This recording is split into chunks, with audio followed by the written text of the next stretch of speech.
Sí, perdón. Pregunto solamente el marco de tiempo que tenemos. Sí, pensábamos una hora aproximadamente. Perfecto, buenísimo. Habíamos pensado una hora y Entonces, después preguntas.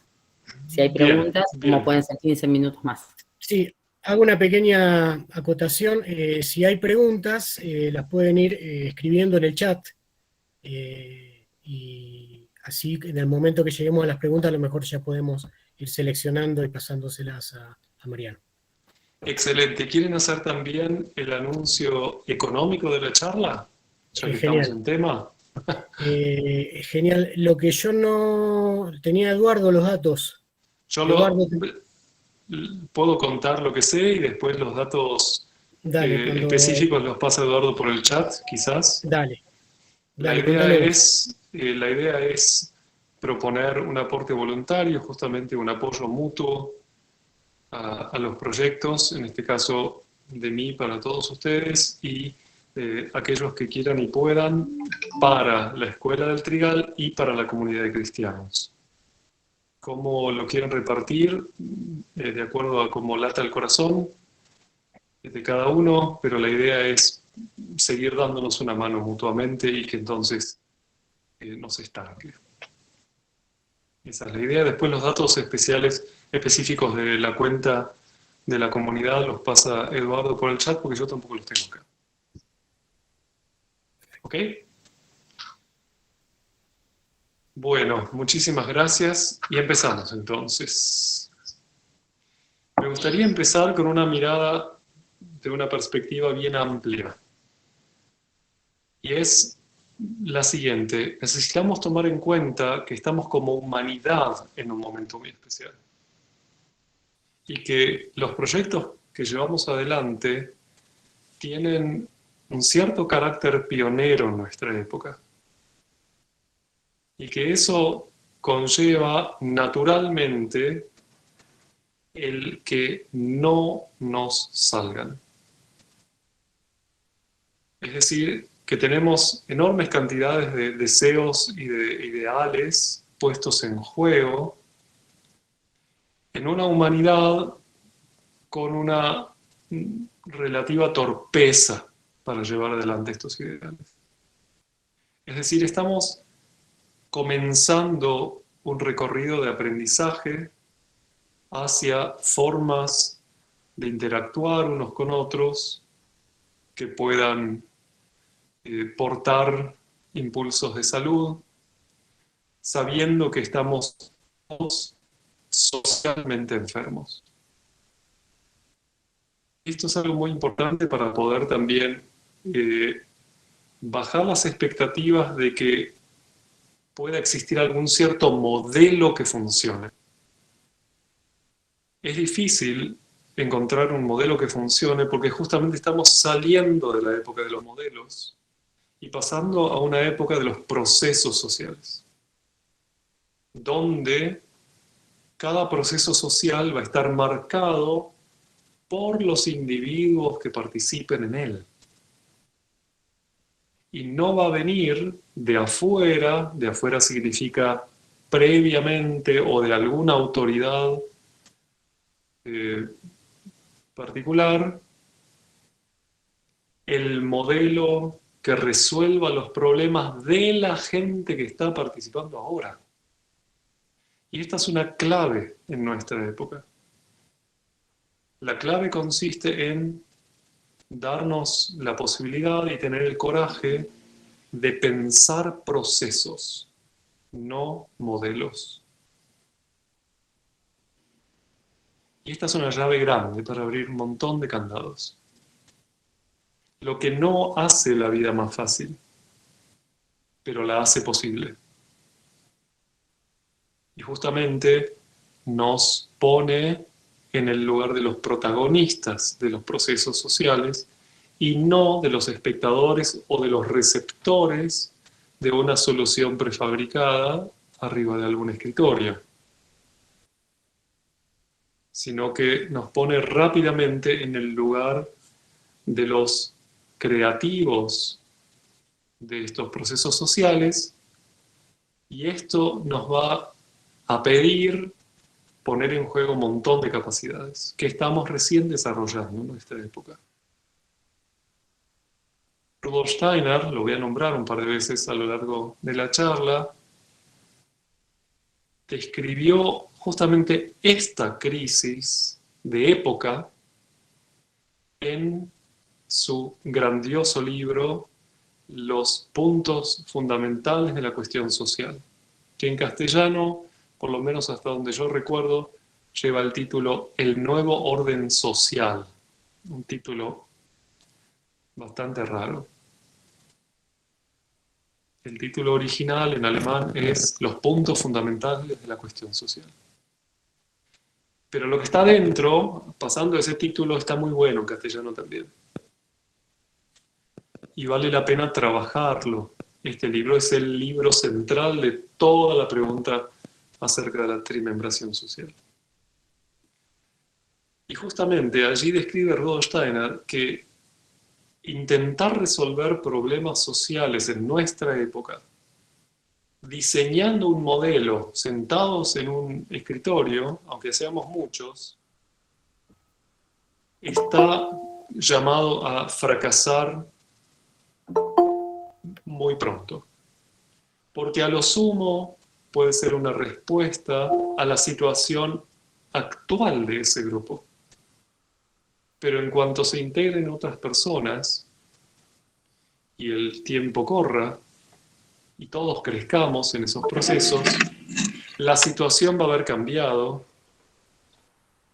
y vamos a necesitar leerla nuevamente. ¿Sabes que no tenés? Pedimos a los que se vayan uniendo que apaguen los micrófonos, por favor. Muchas gracias, para que no ande saltando la señal. Entonces, este es un factor metodológico, me gustaría decir. Todavía no describimos nada acerca del organismo social, solamente describimos, diciendo esto, que estamos en una época donde la socialidad necesita ser reconquistada. Desde ahora, el protagonismo de los individuos que conforman esos nuevos grupos. Venimos dejando atrás una época en la que los grupos fueron guiados por ciertas autoridades. Freud habría dicho super yoes, yoes por encima de otros yoes, por guías morales, por guías políticos, etc. Y estamos abandonando esa época. Y el factor que rompe las fronteras de esa época de grupos, digamos, modelados, desde cierta sabiduría, no importa, pero ahora como método, desde grupos modelados por autoridades, el factor que rompe, que abre, que produce realmente la rompiente hacia la nueva época, es el individuo que despierta a sí mismo. Y este va a ser el factor fundamental para la construcción de nuevos grupos. Y esto nos convoca justamente a que cada vez que entramos en relación con otras personas, nos acordemos que cada uno de los que estamos interviniendo en esos procesos sociales somos individuos que nos estamos descubriendo a nosotros mismos y que estamos en un camino de consolidación de lo que somos como individuos. Y claro, esto es un factor eminentemente antisocial. La consolidación del individuo es un factor típicamente antisocial. Quizás se han encontrado con descripciones del desarrollo biográfico, del desarrollo del alma de un ser humano a lo largo de su vida, con el hecho de que un ser humano va individuándose, diciéndole no a todos los demás. El primer gran gesto de rechazo del otro hacia un proceso de individuación es el nacimiento. El nacimiento consiste en una situación tal que el bebé le dice, salí de acá a la mamá, quiero estar solo. Y se la saca de encima, literalmente, posibilitando una revinculación nueva en un nivel superior. ¿Se entiende este ejemplo? La mamá no expulsa al niño, sino que el niño irrita el entorno materno de tal forma que la madre no tiene otra posibilidad que, digamos, dejarlo salir. Pero la iniciativa está en el niño. Y esto es muy importante, reconocerlo como arquetipo de nuestra época. Estamos naciendo como individuos. Y esto nos va a llevar justamente a sacarnos de encima a los grupos, que son los grupos madre. Pero entonces nos tornamos disponibles para revinculaciones a un nivel superior, como la madre y su hijo, etc., hermanos. Y esto nos va a llevar ahora, en cuanto a los grupos entre adultos, a cualidades grupales que ya no son grupos de tipo materno-paternos, sino que son grupos que son hijos de los individuos. Donde los individuos que se han emancipado de los grupos de origen se reúnen entre sí para conformar grupos nuevos que todavía no existen. Y estos grupos nuevos tienen una identidad totalmente diferente a los grupos de origen, los grupos maternos, me gustaría llamarlo otra vez. Un grupo materno, por ejemplo, es un grupo idiomático. Somos todos de habla hispana. Entonces tenemos el arcángel del español como una especie de ambiente en el cual nos fuimos desarrollando. Hemos tomado sus dones que ahora tenemos para poner en juego para lo que querramos hacer. Y esa es la novedad. Todo aquello que los grupos madre nos fueron dando se tornan ahora capacidades para que el individuo lleve adelante sus propios anhelos. Y ahí es donde empieza a ocurrir el fenómeno social moderno. Cuando individuos se han separado de sus grupos de origen y se encuentran en el andar solitario por la vida con otros que también lo han podido hacer y se dan cuenta que tienen intereses en común, por ejemplo, encontrar espacios saludables de crianza para sus hijos, entonces se dan cuenta que sus voluntades tienen una cierta resonancia, una cierta coherencia, y ahí ha nacido un fenómeno social nuevo. Y es justamente esa coherencia, esa resonancia entre las voluntades de individuos libres. Este es el factor que cohesiona los grupos hijos. Ya no es una cierta característica grupal previa, sino que es una búsqueda que impregna la voluntad confluyente de todos esos individuos. ¿Cómo vamos con este primer gesto? Miro porque son un montón de cajitas que ahora tienen fotos estáticas y letras. Solo algunos veo. Bien, ahí está, ahí aparecieron otra vez. Buenísimo. ¿Se entiende este gesto? Es importante darnos cuenta que estamos saliendo de una época y entrando en otra. Estamos justo en la bisagra y esto marea un poco. Pero si nos damos cuenta que estamos en una época de novedades, entonces bajamos las ansiedades y nos permitimos procesos de aprendizaje social. Es decir, podemos ablandar aspectos de la consolidación individual en pos de procesos sociales donde vamos a ser, por supuesto, modificados por los otros. Vamos a ser irritados, vamos a ser rozados, tocados, vamos a ser percibidos por otros. Y entonces surge más o menos rápido la pregunta acerca de cuál es el factor que le da permanencia a esos grupos nuevos. El factor que le da permanencia a los grupos madre es la identidad común, digamos, el idioma, el apellido, la fe, lo que sea. En épocas antiguas, hoy la fe es otra cosa, pero eso es para otra charla. Justamente por esto que estamos charlando hoy.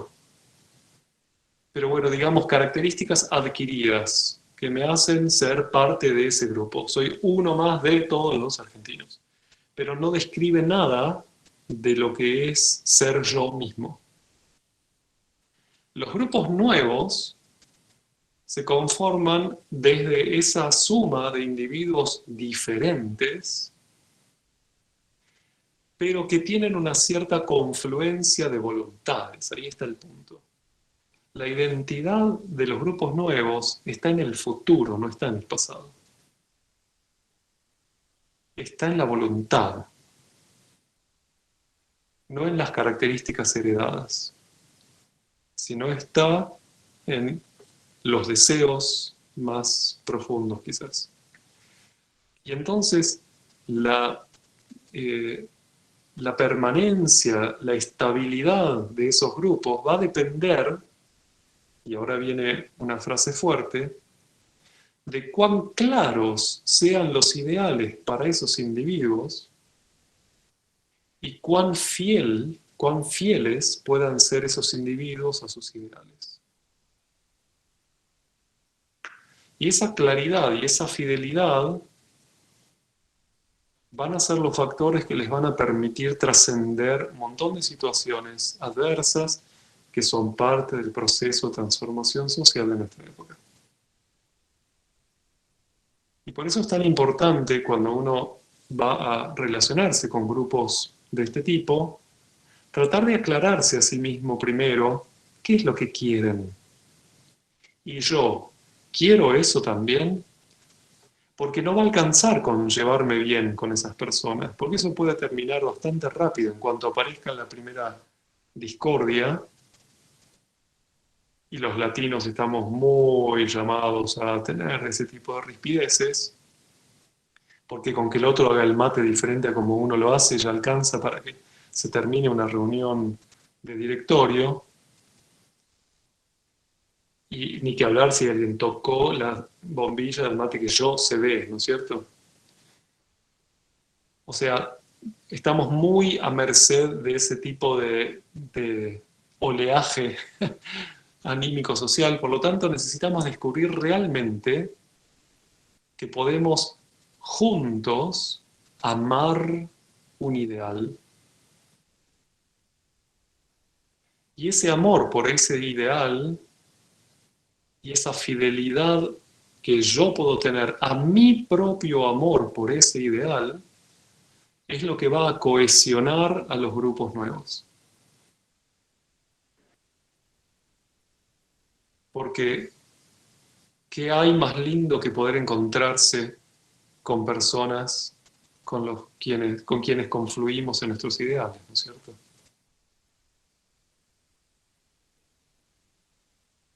Esta es una cualidad de vínculo que es una especie de nuevo tipo de hermandad.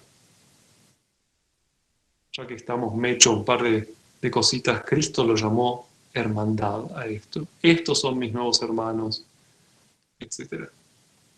Y no estaba hablando de una opinión en común, de un origen popular en común, nada, sino que estaba hablando de aquellas personas que se animan a ir en pos de un proyecto común con fidelidad a ese ideal. Y ese proyecto común, en última instancia, es toda la humanidad, por supuesto, pero lo vamos practicando y lo vamos realizando, no solo practicando, en este tipo de espacios como lo son, por ejemplo, un espacio de crianza conjunta de nuestros hijos como la escuela. Porque vieron que una escuela no es otra cosa que un espacio de crianza, ¿no? Necesitamos volver a describir de manera realista lo que pasa, y, por ejemplo, como escuela, y quitarle esas abstracciones institucionales para poder darnos cuenta cuál necesita ser el próximo acto pleno de sentido.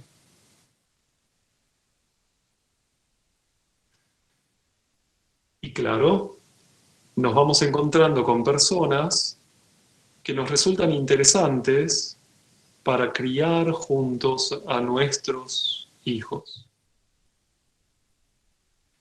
Es como una especie de nueva tribu, pero de nueva tribu. No tiene las características antiguas, sino que la identidad de ese impulso común nos la damos nosotros mismos, de acuerdo a cuál sea el ideal de crianza que estamos moviendo juntos.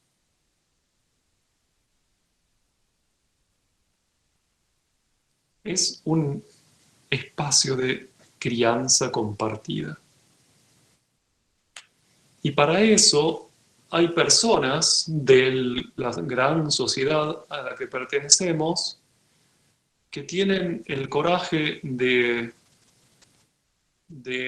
alguna manera ir en busca de estrategias, de capacidades para poner al servicio de la comunidad social y entonces ponerse en el centro de ese proyecto, y esos son los así llamados maestros, que no son otra cosa que algunos de esos adultos que aman ese ideal. Pero entonces ahora empieza un proceso de repartición de tareas. Algunos van a ser maestros, otros van a ser padres. Puede haber algunas personas que tengan ambos roles también, por supuesto. Pero recordar siempre que es un proyecto de crianza conjunta. No es que los padres entregan a los hijos para ser criados en la escuela, sino que en la pedagogía Waldorf, los maestros toman un lugar de coordinación de los proyectos de crianza conjunta. Y por eso Rudolf Steiner los invitó vehementemente a los maestros a trabajar mucho con los padres para poder, él decía así, comprender juntos mejor la escuela. ¿Cómo queremos criar a nuestros hijos? Y en la medida en que podamos comprender juntos el proyecto de crianza, van a confluir de manera más fluida, de manera más suave, más también sólida, las voluntades de todos. Y entonces se van a ir tomando decisiones en las que todos de alguna manera se sientan percibidos, se sientan tomados en cuenta, porque efectivamente son percibidos y tomados en cuenta. Los maestros por parte de los padres por parte de los maestros, todos al servicio de esos niños que con tanto coraje se han entregado a nuestra crianza, como hijos y como alumnos. Hay que tener coraje para eso, ¿no? Digo, si uno mira a los padres que tuvo, se pregunta, wow, ¿cómo fue que tuve ganas de que estas personas me introdujeran en la vida terrenal? Con todo lo que eso implica, de todo tipo. Y ahí vemos que están obrando sabidurías superiores en esos destinos. Y de alguna manera nos ha surgido a todos nosotros el impulso de ser conformadores, gracias a todos esos aprendizajes, no porque todo haya salido mal, pero gracias a aquellos aprendizajes, conformadores de espacios de crianza. Entonces, ahora esquematizo un poquito más esto que estuvimos describiendo. Estamos en una época en la que el individuo se despierta a sí mismo, se da cuenta, yo soy alguien independientemente de todos los demás y puedo querer por mí mismo algo. Esto es una experiencia muy maravillosa y de también profunda soledad. Pero justamente es el momento en que uno se da cuenta que nació, que es alguien. Y luego encuentra a otras personas que también son alguienes. Y es muy bueno nunca olvidarse de eso. El otro también es alguien, tan alguien como yo. Es más, el niño es alguien. No va a ser un producto de nuestra educación, sino que por algo tiene el gran subtítulo, la pedagogía Waldorf, pedagogía para la libertad. Para que esos niños puedan llegar a ese nacimiento de total emancipación desde donde puedan conformarse a sí mismos. Y ese es, digamos, el gran final del proyecto educativo. Y como dice Steiner, entregarlos a la vida en libertad. Sabemos que no alcanza con los 17 años para que esto madure, pero nos alegraría que haya germinado, ¿no es cierto? Por lo menos. Y justamente toda la escuela, como escuela Waldorf, como pedagogía Waldorf, tiene esa lógica.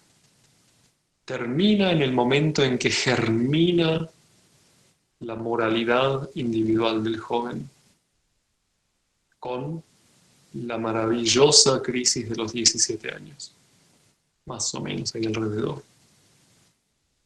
Ese es el final de la secundaria. Y necesita ser cuidado hasta ese momento, ese germen, para que luego tenga raíces fuertes y pueda entonces salir a la conquista del mundo con propia fuerza moral. En eso consiste todo el arco escolar. Y si leemos todo el arco escolar desde esa perspectiva, vamos a poder ir tomando decisiones concretas que sirvan efectivamente a ese proceso de crianza. Pero para esto, vieron, hay que darle vueltas a estos temas. No es que sale así nomás, porque recién estamos descubriéndolos. Entonces, decía, el individuo se descubre a sí mismo. Descubre que hay otros yoes. Y entonces descubre que tiene la posibilidad y la efectiva capacidad de realizar acuerdos con esos otros yoes. Realizar un acuerdo es estar de acuerdo, o sea, encontrar ese contenido de la voluntad del otro y propia que confluyen, que son el mismo. Y claro, una manifestación cultural de este fenómeno es un contrato, un pacto. Todos firmamos el mismo contrato. ¿Por qué? Porque es el contenido de la voluntad de cada uno de nosotros, el contenido común de la voluntad de todos los yoes libres intervinientes. Pero ahora uno se pregunta, ¿qué dice ahí adentro? ¿Cuál es el contenido efectivamente de mi voluntad? Todo lo que va a estar descrito ahí adentro es la tercera esfera. Hasta ahora hemos descrito dos. La esfera del individuo que se descubre a sí mismo, después le pongo nombre, bueno, ya le pongo nombre, es la esfera espiritual cultural, y el fenómeno básico de la esfera del derecho, la esfera legal, que es la capacidad de realizar acuerdos con otros. La tercera esfera es la que va a darle contenido concreto al acuerdo y donde va a estar, por ejemplo, la descripción acerca de que uno de nosotros va a ser maestro, otro va a ser padre. Ese es el contenido. Yo, como padre, quiero que vos seas el maestro de mi hijo. Y vos, como maestro, querés ser el maestro de mi hijo y querés que yo sea el padre de ese tu alumno. Es decir, coincidimos en lo que queremos, pero los roles no son los mismos. Y esta diferenciación de roles es la característica central de lo que se conoce como la esfera económica, donde cada uno trae sus recursos y sus necesidades para ser intercambiados. Y la esfera legal, la esfera del derecho, es la que va a ordenar ese intercambio. Y acá ya estamos en uno de los puntos centrales de nuestro tema de hoy. Para poder llevar adelante una vida económica saludable, necesitamos tener el coraje de llevar adelante una vida del derecho saludable. Poder tener muy, muy claros cuáles son los pactos realizados.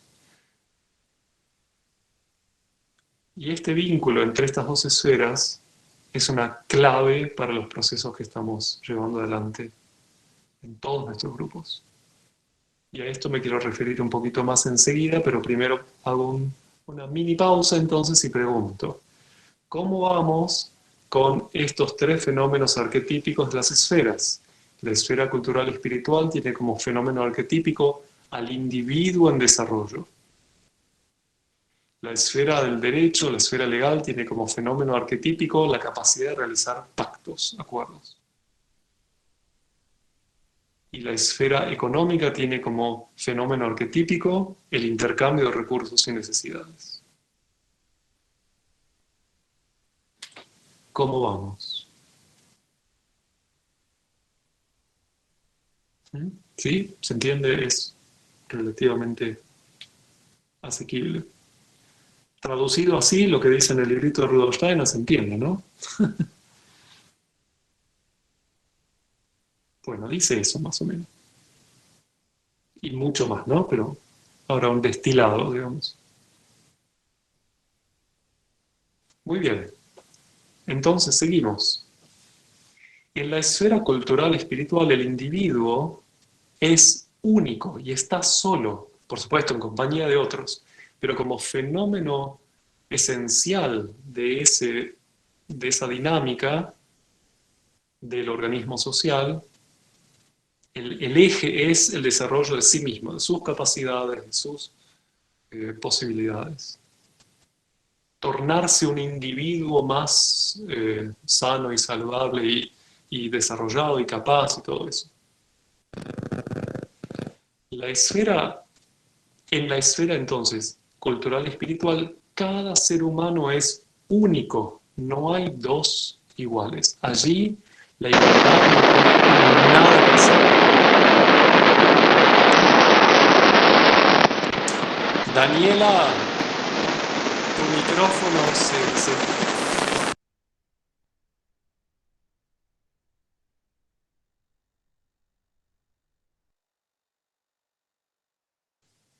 Ahí está.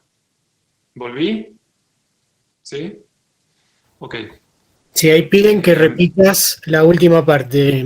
Sí, entonces, repito, en la esfera cultural y espiritual, el individuo es único. No hay dos iguales. La igualdad no tiene nada que hacer en la esfera cultural espiritual porque si no, lo que queríamos es estandarizar al ser humano.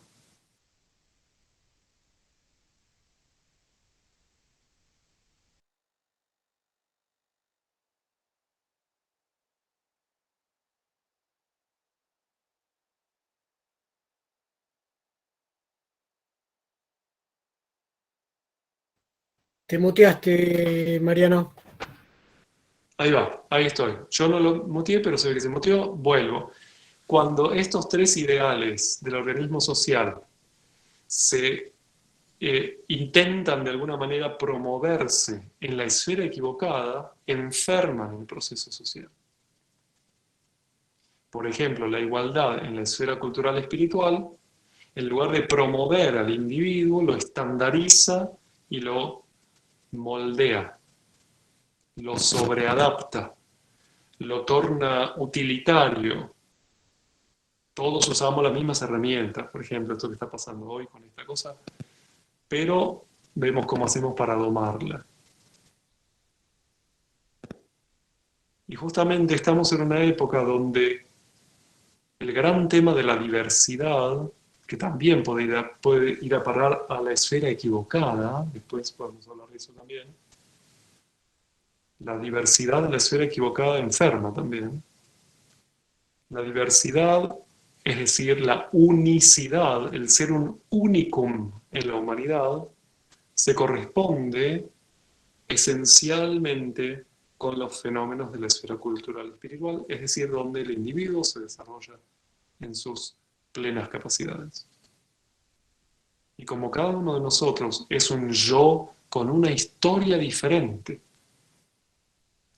entonces allí va a posibilitarse el camino hacia la libertad, que es en cada uno de nosotros diferente. Y esto es un gran desafío para los maestros, y ni que hablar para los padres también, pero para los maestros que necesitan poder acompañar hacia la propia libertad del niño en el futuro a personas que son diferentes y que encima son desconocidos. Son desconocidos para los padres, imagínense para los maestros. No sabemos quién es Juancito. ¿Qué historia tiene? Miren si es Rudolf Steiner de vuelta que apareció. O qué sé yo quién. No sabemos quiénes son. Estamos criando al ser humano. Está bien, se parece un poco a los progenitores biológicos, pero eso es un detalle. Por eso nos animamos a una crianza conjunta. Porque nos damos cuenta que en realidad no alcanza con que la familia le ofrezca todo lo que tiene, sino que necesitamos ampliar ese espectro para que se desarrolle aquello que es propio de cada uno de ellos, de esos niños, y por supuesto de cada uno de nosotros. En la esfera legal, la esfera del derecho, el fenómeno básico consiste en que nos reconozcamos mutuamente como yoes capaces de tomar una decisión. Si yo dudo de la capacidad de tomar una decisión de otra persona, no voy a pactar con ella. Tengo que estar bastante loco para firmar un contrato con una persona en quien no puedo confiar. ¿No les parece? Y justamente cuando una persona es tan libre que puede tomar una decisión y ser fiel a ella, en eso consiste la realización de la libertad, y yo me doy cuenta de eso, recién allí se torna confiable para mí. Y por supuesto, cada uno puede preguntarse de qué manera está cada uno ofreciéndose al fenómeno social como una persona confiable. ¿Soy confiable para los demás? Traduzco. ¿Tengo la capacidad de tomar una decisión y serme fiel en mi decisión tomada? Porque esa va a ser la base para el fenómeno social que no necesite mecanismos de control. Es decir, para la total confianza que tanto anhelamos y que suponemos poseer, pero todavía no nos sale, esa gran confianza que hace que yo no necesite estar mirando a ver si el otro cumplió con su palabra. yo me tengo que preguntar por qué pacté con alguien de quien dudo que va a cumplir su palabra, ¿no es cierto? ¿Cómo se me ocurrió semejante locura? Ahí tengo que dudar de mi capacidad de esclarecerme en los procesos de realizar pactos. Pero es interesante, cuanto más cuidadosamente se realizan esos procesos legales, no le tengamos miedo, por favor, a los procesos legales, son la clave para la salud de los procesos sociales modernos, porque surgen de la libertad. Realicemos procesos legales explícitos, claros, escritos, sin miedo. Ahí está todo lo que es mi voluntad. Y si no, no firmo. ¿Por qué tendría que firmar si no lo quiero? Y entonces trasladamos, por supuesto, el problema, entre comillas, a la conformación del contenido de ese pacto. ¿Cómo nos damos cuenta qué es lo que queremos juntos?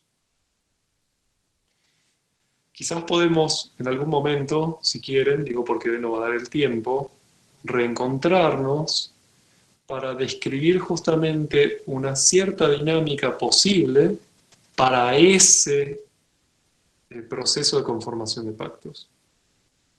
O sea, mirar con lupa ese proceso. Y hay un montón de desarrollo en este tema de tanta gente que está buscando justamente poder hacerlo. Podemos darnos una mano mutuamente también en ese sentido. La descripción de procesos típicos de conformación de pactos en grupos de este tipo. Cuando quieran lo podemos hacer. Entonces seguimos. Cuando podemos llevar adelante un pacto, nos damos cuenta que yo soy un yo capaz de tomar decisiones, serme fiel, y el otro también. ¿Saben qué pasó? Nos dimos cuenta que somos iguales. En eso consiste la realidad de la igualdad en la esfera del derecho. No es un mandato, tenemos que ser iguales.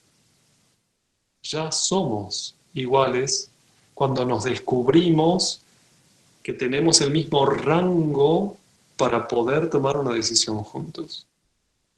Yo reconozco tu yoidad libre, confiable, y vos la reconoces en mí. Esto nos convierte en iguales. Y por eso van a estar las dos firmas al pie del mismo texto, porque nuestra voluntad es la misma.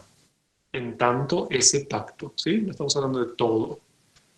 Estamos hablando de aquello que queremos realizar juntos. No es todo, porque todo tiene que ver con la esfera del individuo. Ahora estamos hablando del grupo mínimo. Ese pacto es la identidad de ese grupo. Cuando alguien pregunta, ¿y ustedes quiénes son? Somos los que queremos esto. Esa es la identidad de los grupos hijo. Es decir, repito, el contenido que expresa nuestra voluntad común. El pacto.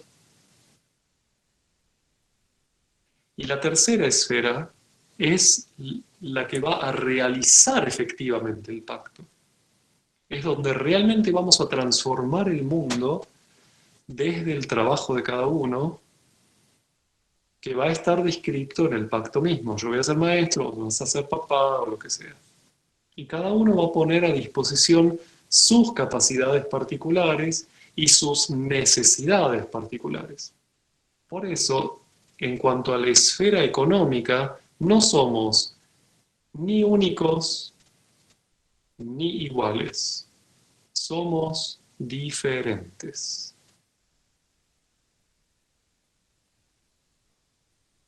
Allí ya somos un grupo. En la esfera cultural todavía no somos un grupo. Por eso no hay que confundir ser únicos con ser diferentes. Son cosas distintas. Y esto es importante diferenciar. En la esfera económica ya somos un grupo, ya interactuamos. Y cada uno pone a disposición diferentes recursos y necesidades. Cuando yo tengo una manzana y el otro necesita una manzana, yo le doy la manzana y el otro pone en juego su necesidad de la manzana. Y entonces confluyen ambas en una alquimia muy especial. Y el mundo se transforma. La esfera económica no es la esfera del dinero.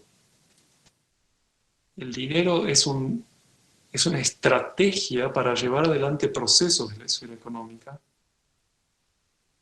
pero no hay que confundir una cosa con la otra.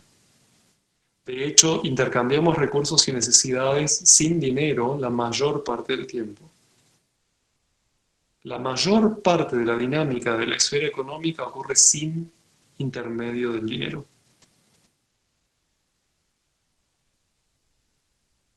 Por ejemplo, ¿podés llevar vos a mi hijo hoy que yo no puedo? Yo lo llevo los martes o lo llevo los lunes. Yo tengo el recurso del auto los lunes o lo tengo los martes, etc. Hay un montón, es un tejido multilateral riquísimo la esfera económica y necesitamos despertar a ese tejido multilateral para poder entonces desarrollarlo más saludablemente, justamente. Una parte de las estrategias para llevar adelante intercambios es el haber generado un intermediario neutro que es el dinero. Porque vieron que con el dinero no podemos hacer nada. Solamente intermediar intercambios. Es una estrategia que otorga flexibilidad a la esfera económica. No es la identidad de la esfera económica. ¿Qué significa que el dinero otorga flexibilidad a la esfera económica? Con un ejemplo, si trabajamos a través del trueque y yo tengo gallinas y el otro hace pantalones, solamente se va a dar el intercambio si yo necesito un pantalón y el otro necesita gallinas. Al poner un intermediario neutro, es un descubrimiento fabuloso el dinero, es maravilloso. Al poner un intermediario neutro a través de un pacto, es un símbolo el dinero, a través de un pacto entre todos, lo que hacemos es permitir que yo reciba el pantalón sin que el otro necesite gallinas. Entonces yo puedo ir con mis gallinas a quien necesita gallinas, recibir dinero, ir con el dinero al que necesita, al que tiene los pantalones e intercambiar. Es una estrategia que permite dinamizar la esfera económica. Es realmente, el dinero es una entidad de altísimo rango espiritual. Por eso tan atacado también. Y tratar de comprender cuál es esa característica del fenómeno dinero nos permite entonces, por supuesto, tornarnos mejores, más creativos y efectivamente señores del fenómeno y salir de todo lo que el dinero provoca en tanto despierta cuestiones no elaboradas en todos nosotros. O sea, en ámbitos de la esfera cultural y espiritual, es decir, del autoconocimiento y de la autoeducación, cada uno de nosotros puede preguntarse, ¿qué relación tengo con el dinero? Y nos vamos a dar cuenta que a lo largo del tiempo puede que se haya desarrollado una relación bastante extraña con el dinero, por ejemplo, que lo consideremos mercancía. Cuando el dinero empezó a convertirse en mercancía, por ejemplo, poder comprar una moneda con otra,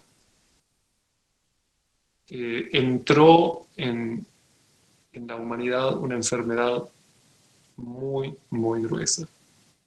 Se cosificó el símbolo. Lo mismo que pasó con el oro, ¿vieron? Se cosificó el símbolo solar. Y estamos recapitulando todas esas crisis de la historia de la humanidad, pero ahora, con una cierta sensibilidad que nos lleva a hacernos preguntas, podemos ir sanando estas cuestiones. Y gracias a Dios tenemos al querido Rudolf Steiner, que apareció un poquito antes que nosotros, que tuvo ciertas posibilidades de comprender estos fenómenos que hoy nos ayudan mucho.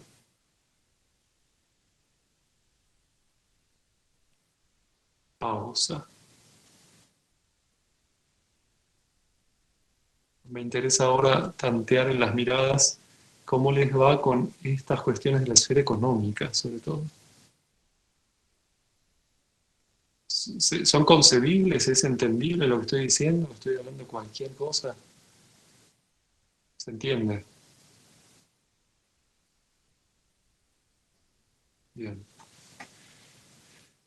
Y entonces aparece la pregunta, ¿podemos generar estrategias saludables para, por ejemplo, domar estos hábitos enfermizos con respecto al dinero? Y hay que empezar cada uno consigo mismo, porque si no empezamos a tener la sensación de que el otro me quiere educar, ¿vieron esas cosas raras? La gente de la comisión económica de la escuela me dice cómo tengo que vivir con la plata, empiezan a aparecer los deditos levantados a ver si puedo ir o no con mi camioneta 4x4 a pedir la beca y todas esas cosas. Digo, estamos todos en la misma sopa, o sea, necesitamos como asumir que somos un gran grupo de autoayuda en este sentido y darnos una mano. Y necesitamos realmente asumir que estamos enfermos con respecto a estos temas. Y no autocompadecernos. Bueno, pero a mí, yo, qué pobrecito, me rompo todo el día para ganar 3 pesos y el otro lo heredó, no sé qué. Salir de eso. Y darnos la posibilidad a cada uno de mirar la propia situación y de esa sensibilidad y de esa autonomía van a surgir los impulsos sanadores. No van a poder surgir de cómo el otro me quiere educar. Y esto es algo que es difícil porque enseguida nos sentimos irritados. Pero si justamente de repente vemos alguna situación que nos resulta inconcebible, ¿cómo puede ser, no, que el otro haga esto? Una posible interesante estrategia es invitarlo a tomar un mate a ese otro. Y preguntarle, che, hola, ¿quién sos? ¿Cómo te va? A ver si quizás nos damos cuenta de qué es lo que está pasando allí y hasta por ahí nos resulta en algún caso lógico o no, no importa, pero darnos la posibilidad de que los vínculos no se estanquen a través de un juicio moralino sobre la vida del otro. Recordemos, en la esfera económica somos diferentes. Como los hermanos son diferentes. Por eso allí aparece, describiendo la dinámica de la esfera económica, el fenómeno de la hermandad, donde compartimos los recursos y necesidades que tenemos entre todos. Y me interesa describir la dinámica de la esfera económica con una palabra que también usó justamente Rudolf Steiner para promover los procesos de la esfera económica, y es lo que él llamaba el fenómeno de la asociatividad. En la esfera económica, como hermanos diferentes que somos, nos podemos asociar para llevar adelante impulsos. Y justamente la asociatividad es una especie eh, no me sale ahora, pero de flor madura de todo ese proceso del despertar de la libertad del individuo, de la capacidad de realizar pactos y entonces asociarnos para que ocurran esos eventos. El verbo asociarse, como verbo realmente social, es algo a descubrir, a redescubrir. En algún momento se describió como la cooperatividad, aparecieron las cooperativas, las asociaciones, justamente. Y por ahí podemos rescatar esta descripción y tratar de ubicar dónde somos socios y con quién. O sea, dónde ocurre intercambio de recursos y necesidades con diferentes ámbitos. Cada uno puede hacer esto, yo lo llamo el mapa de pactos, cuando hacemos estudios así con grupos, intentamos descubrir, por ejemplo, en un grupo de docentes de una escuela, cuál es el mapa de acuerdos. Entonces agarramos un papel, cada uno agarra un papel, pone un puntito en el centro con su nombre y empieza a tirar flechitas hacia otros nombres con quienes tiene acuerdos vigentes. Y en cada una de esas flechitas pone alguna palabra que describa ese acuerdo. Y nos vamos a dar cuenta que hay un montón. Con la otra mamá, con la que yo hago el pool para llevar a los niños, con la maestra, por ejemplo, por supuesto, con, qué sé yo, etc. Cada uno puede realizar su mapa de acuerdos y ver entonces dónde hay acuerdos de tipo asociativo, donde estamos llevando adelante juntos procesos donde cada uno tiene un rol diferente. Y es muy interesante despertar a esa red de acuerdos que en última instancia es la comunidad que estamos conformando.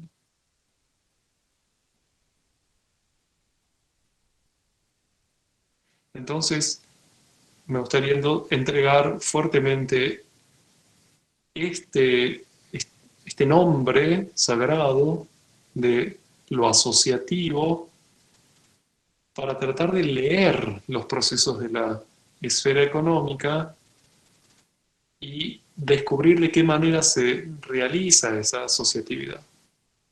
¿Cuál es mi aporte? ¿Cuál es mi necesidad que está siendo cubierta por otro? Y poder entonces darle nombres realistas a las cosas y no solamente llamar aporte a la cantidad de dinero que realiza una familia. Ahí está, ¿vieron? Un resaltador acústico.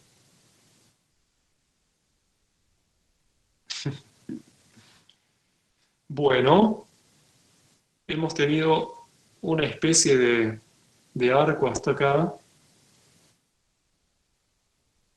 Me gustaría decir todavía una cosa, pero quiero preguntar cómo va.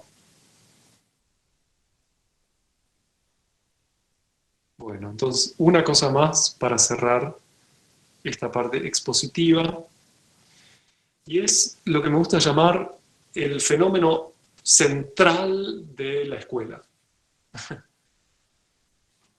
Y es lo que yo en mi corazón llamo el abrazo Waldorf, como para ponerle un título marketinero y que la gente venga a las charlas. El abrazo Waldorf. ¿En qué consiste el abrazo Waldorf? Consiste en la siguiente situación. Nace un niño en una familia, esa familia busca una crianza conjunta con otros, encuentra que hay un montón de personas que también lo están haciendo, se gesta el fenómeno escuela y aparecen estas otras personas tan particulares que son los maestros. Y entonces va a pasar lo siguiente. Cuando el niño se despierte en casa, si yo soy el papá, nos vamos a preparar para ese maravilloso encuentro que va a tener el niño con sus amigos, compañeros de destino, en su crianza y con su maestro. Entonces, vamos a ir hacia la escuela, en una especie de celebración de la vida, y vamos a llegar al umbral del encuentro, donde el niño va a salir por un rato del reino de los padres y va a entrar en el reino de los maestros. Vieron que para los niños los maestros viven en la escuela, ¿no? Siempre digo esto. Los maestros viven allí, no tienen ninguna otra necesidad, no van al supermercado. Es muy raro ver al maestro en el supermercado. Es como una especie de profanación de su santidad para la mirada del niño. Y entonces llegamos al umbral de ese santuario y aparece desde adentro ese iniciado sacerdotal, regio, que va a recibir con profundo amor humanitario a este niño para ser acompañado durante un rato del día, mientras los padres realizan otra tarea al servicio de toda la comunidad. No es que se van a tirar al sofá o no sé qué, sino que es una repartición de tareas a gran escala en la comunidad a la que pertenecemos, social. El otro es el panadero, bueno, alguien va a hacer el pan y mientras los maestros están con los niños. Y entonces, imaginemos ahora la perspectiva del niño de ese proceso. El niño se despierta, los padres con mucha alegría van al encuentro entonces de la escuela con el niño, y el niño llega a la puerta y aparece el maestro desde adentro a recibirlo. Y entonces el niño está entre estos dos seres tan importantes en su vida y percibe la cualidad de ese traspaso. Cómo se miran entre sí, percibe el amor de ambos por el acuerdo realizado al servicio del niño. Estos dos hacen todo esto para mí.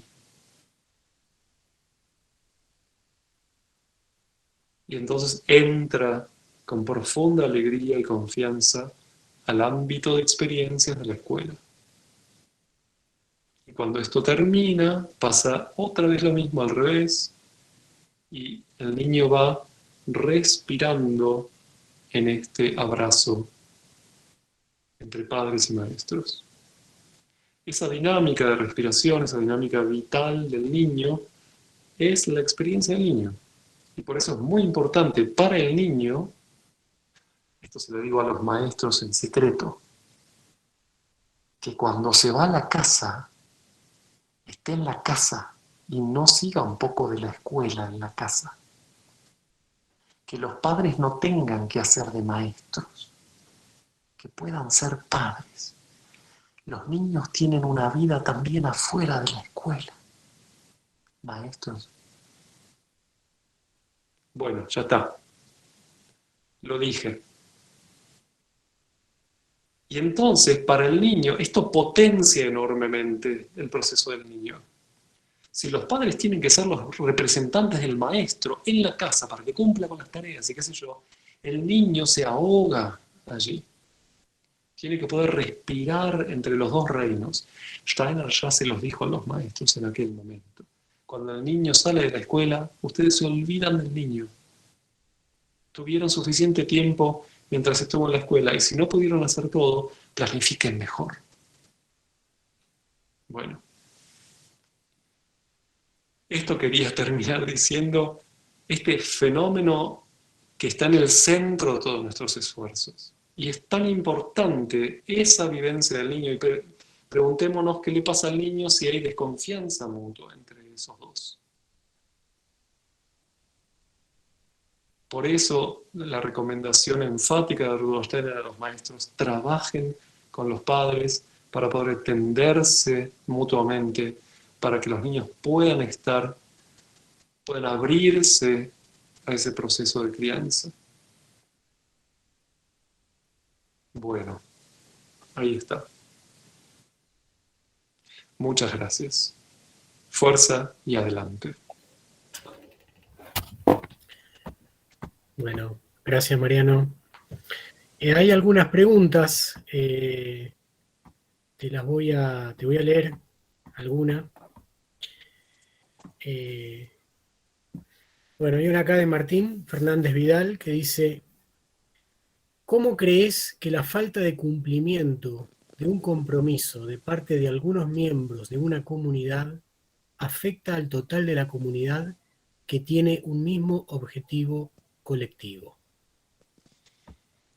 Me gustaría primero analizar la pregunta. Suponer que toda la comunidad está unificada en un objetivo colectivo es un poco... yo no he conocido todavía ninguna. Lo voy a decir así, fenomenológicamente. Es muy difícil que ocurra esa unanimidad. Todo el tiempo está ocurriendo un proceso dinámico de conquista de esa armonía. Y por eso necesitamos siempre de nuevo explicitar los pactos, trabajar sobre ellos, aprender a entenderlos, porque cada vez que no podemos ser fieles a ellos, ocurre una herida en ese cuerpo social. Y se puede infectar también. Lo conocemos, ¿sí? Las habladurías de pasillo, todo lo que hace a nuestra poca autoeducación va a ir infectando esas heridas. Entonces, las dos cosas: darnos cuenta que no tenemos esa unanimidad a ese grado. Y lo otro, darnos cuenta que no buscar la armonía produce heridas. Ambas cosas son importantes. No caer en la suposición de que está todo bien, todos nosotros lo hacemos bien y ese no, y no caer tampoco en la impotencia de no intentarlo, sino realmente promover, para empezar, el proceso autoeducativo, donde están ocurriendo heridas por mi intervención, que necesito yo, dónde necesito yo crecer en la comprensión del proceso pedagógico de la pedagogía Waldorf, etcétera, etcétera, etcétera. Dónde necesito crecer en la conformación de confianza con mis maestros. Cuando los maestros empiezan a exigir o a pedir confianza, significa que se perdió, ¿vieron? Por eso es importante crecer en eso. Y es un trabajo permanente. Y es un trabajo maravilloso. Bien. Bueno, la misma persona pregunta si podés ampliar un poco la mirada sobre que el dinero es una entidad de altísimo rango espiritual. Sí, puedo, en este momento, dadas las condiciones del tiempo y así, me gustaría agregar una cosa a lo que dije antes. Antes describimos esta posibilidad que tiene la aparición de un símbolo intermediario, esos papelitos con colores, de flexibilizar los intercambios, de dinamizar los intercambios. Cuando podemos intervenir con dinero, lo que estamos haciendo, y ahora traduzco lo mismo con otras palabras, lo que estamos haciendo es otorgándole a cada individuo la posibilidad de decidir en libertad qué quiere obtener con ese dinero. Si yo le doy por ejemplo, si hago un trueque, pantalones por gallinas, y el otro no necesita las gallinas, pero las recibe porque entrega los pantalones, tiene que andar por el mundo viendo quién necesita una gallina para poder hacer un nuevo intercambio. ¿Se entiende? Es decir, queda restringida la dinámica de los intercambios, se entorpece. La aparición del dinero es una estrategia para la realización de la libertad. Y a esto llamo yo altísimo rango espiritual. Y por eso es muy importante en una pedagogía para la libertad poder aprender juntos a trabajar saludablemente con el dinero. ¿Sirve esta pequeña ampliación?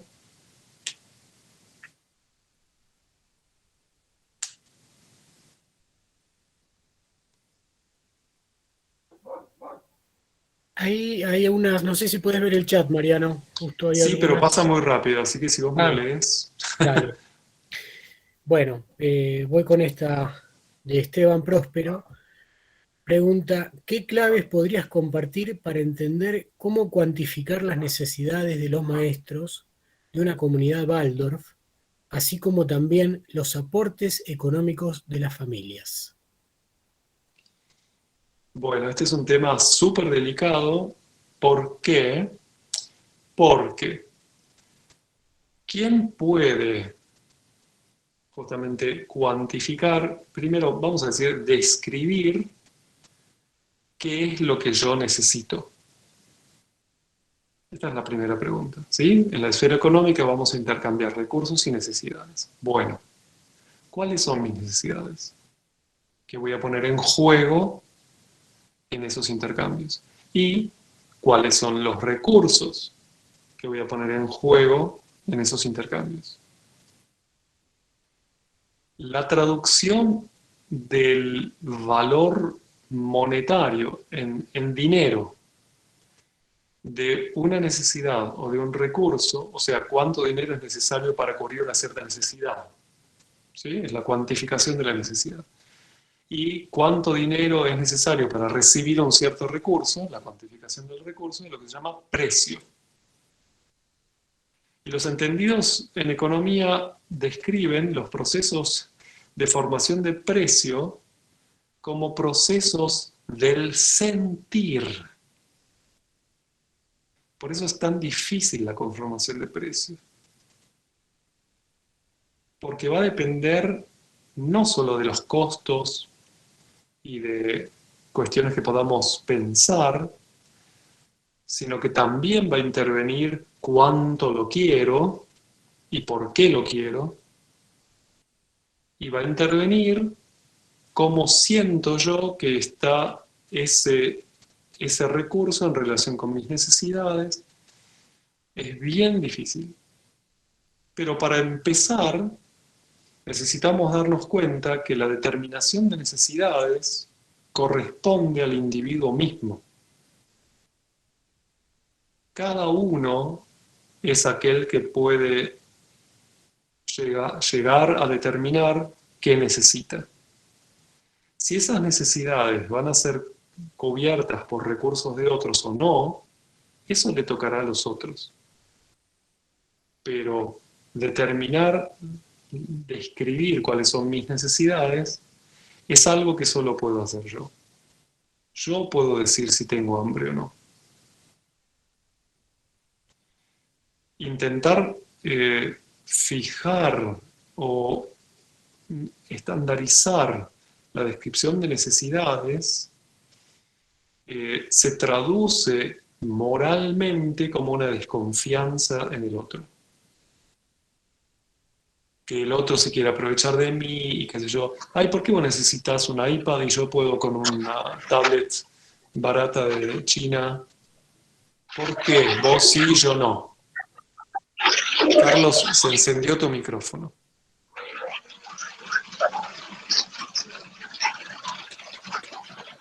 Bueno, todas esas cuestiones van ensuciando la confianza mutua. Pero cuando una persona se acerca a una comunidad con ideales, cuando mira lo que está descrito en el contrato que va a firmar, si es que lo va a firmar, o sea, la descripción de la voluntad de ese grupo, ahí adentro está también cada uno de nosotros mira sus necesidades y las evalúa con respecto también a las posibilidades del grupo. Por ejemplo, un maestro puede preguntarse, si la comunidad escolar tiene que cubrir todas sus necesidades o solamente una parte de ellas. Y la comunidad escolar va a decir, mira, nosotros podemos ofrecer esto. ¿Estás de acuerdo? Es otra vez una conformación de pacto. Pero es importante otra vez no mezclar las esferas. La determinación de las necesidades es un proyecto de conciencia del individuo sobre sí mismo. La descripción de los recursos que pueden ser puestos en movimiento para cubrir, por ejemplo, las necesidades de un maestro, es potestad de los otros, porque son los que tienen los recursos. Y cuando se evalúe si recursos y necesidades se equilibran, va a ocurrir entonces el intercambio. Hay otras cuestiones a tener en cuenta, por ejemplo, cuál es el rol que cumplen los maestros en una escuela y cuál es el rol que cumplen los padres en una escuela con respecto a la toma de decisiones, de lo que incumbe a la escuela. Y sobre esto hay que poder charlar también. ¿Cuál es el rol de los grupos económicos donde intervienen padres y maestros juntos? Etcétera, etcétera, etcétera. Y no es sencillo, y va a depender mucho cómo se lleven adelante estos procesos de la calidad social que se mueva en cada grupo de personas, de la confiabilidad mutua, etcétera. Hay muy diferentes estrategias de acuerdo a diferentes grupos, de acuerdo a momentos de los grupos. Bueno, alguien pregunta acerca de un director de una escuela, si hay, por ejemplo, repartición de roles dentro del grupo de maestros, qué tipo de roles son, etcétera. Sí, es complejo y se va a ir diversificando en los diferentes grupos que se formen. Y otro dato más, como las escuelas están integradas a un marco legal más grande, que es el provincial o el estatal, va a haber que manejar dos sistemas legales en paralelo, en simultáneo. Uno, la conformación de pactos hacia adentro. Dos, la conformación de pactos de la institución con el entorno. Y esto es uno de las exigencias más grandes para los grupos coordinadores en las escuelas. Sí, se puede ampliar y profundizar la pregunta acerca de los roles de padres y maestros en la escuela, pero no sé si hoy.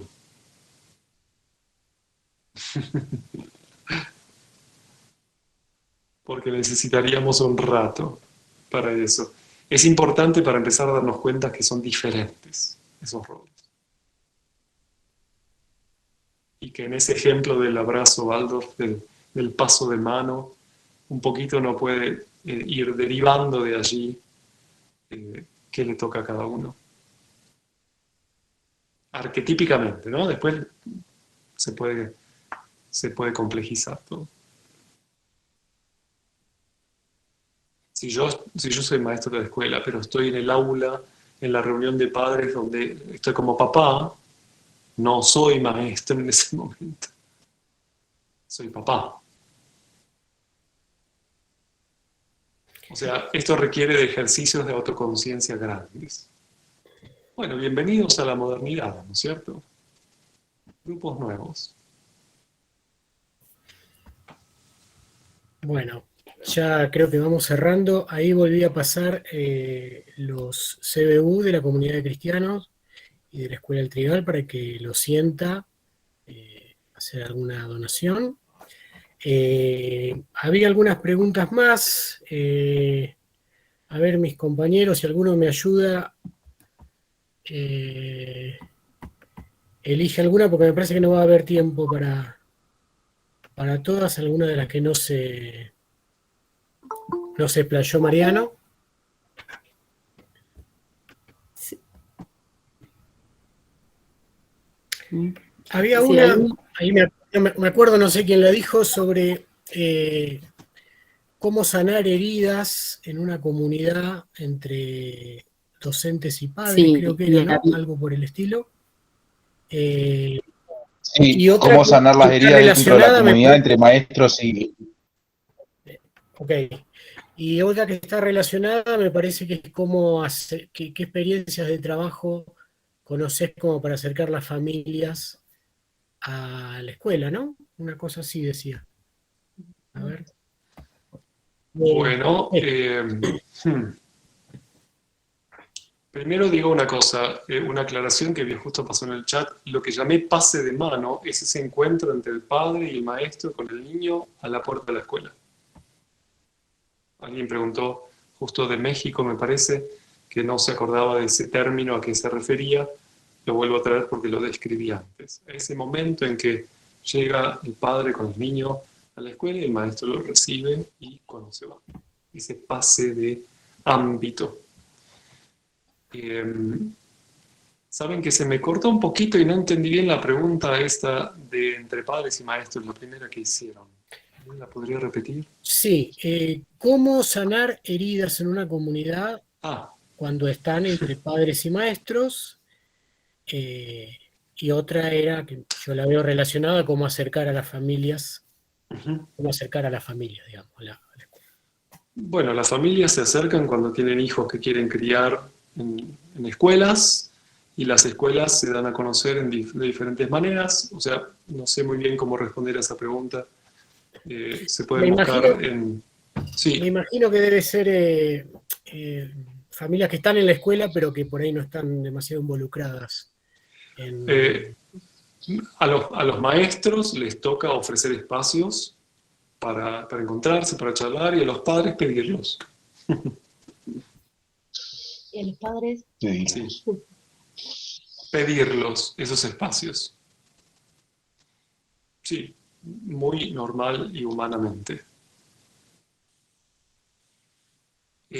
Cuando se da alguna herida en la confianza entre padres y maestros, maestros, padres y qué sé yo, estamos ante una situación grave, porque justamente el elemento cohesionante del trabajo, aquel que le va a dar seguridad al niño, que va a hacer que el niño no se sienta abandonado cuando el padre lo entrega al maestro en quien no confía. ¿Sí? ¿Qué tipo de experiencia es esa para el niño? Y viceversa, cuando el maestro de alguna manera se relaciona con el niño cuestionando al padre, eh, ahí sería necesario sentarse con coraje, charlar con intermediarios si es necesario, porque está en juego la salud psicológica del niño. Fui un poco duro, pero fenomenológicamente hablando, de esto se trata. Está en juego la salud psicológica del niño. O sea, esto nos debe motivar para saltar por encima de nuestros rencores, para saltar por encima de nuestras vanidades y decir, che, ¿qué nos pasa? Y por supuesto, los que tienen el peso mayor son los maestros, porque se han puesto en ese lugar como profesionales de procesos educativos y los padres no necesitan ser profesionales de procesos educativos. Entonces, en cierto sentido, les cabe a los maestros eh, tornarse más vulnerables, poder ofrecerse para resolver estos problemas. Y esto vuelve a poner al grupo de maestros, le vuelve sí, a pedir a los grupos de maestros que desarrollen estas cualidades de promoción de procesos sociales y si no, que se dediquen a otra cosa, ¿no es cierto? Hay muchas cosas para hacer en la vida.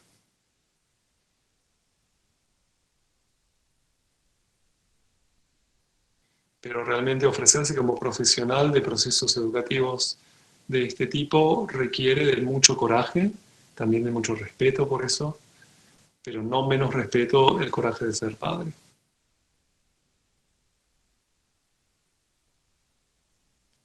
Necesitamos reconocernos mutuamente los esfuerzos siendo los torpes seres humanos que somos. Bueno, Mariano, muchas gracias, la verdad, por la charla, o sea, muy clarificadora, nos ha resultado, han quedado más preguntas porque da para un montón, pero tampoco queremos que estés hasta la santa hora. Así que te agradecemos un montón tu disposición. Muchas gracias. Con muchísimo gusto y les deseo lo mejor para estos procesos. Recuerden que estamos en proyectos para la humanidad, no estamos haciendo proyectitos. Y que esto nos dé el coraje para transitar los desafíos que vamos reconociendo y que las próximas generaciones que vengan cuenten con lo que hemos aprendido. Gracias. No, gracias a vos. Gracias a Y vos, gracias a Mariano. todos los que... Mucho gusto. Gracias, Edu, por la invitación. Y hasta Gracias, acá. Mariano. Gracias, buen Mariano. descanso. Sí. Muchas gracias. Gracias. Gracias. Gracias. Muchas gracias. Dijeron que solo pasaron. Gracias, Mariano. Gracias, organizadores. Muchas gracias. Gracias a todos. Gracias, Mariano. Luz, como siempre. Gracias. Gracias, el trío. Gracias, Mariano, gracias. Gracias.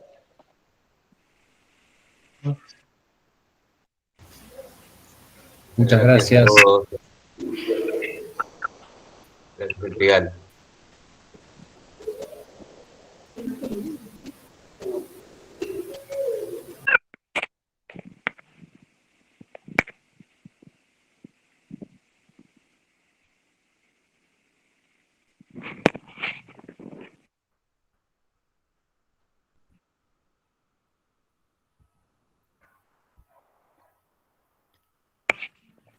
Ángel ya está para dejar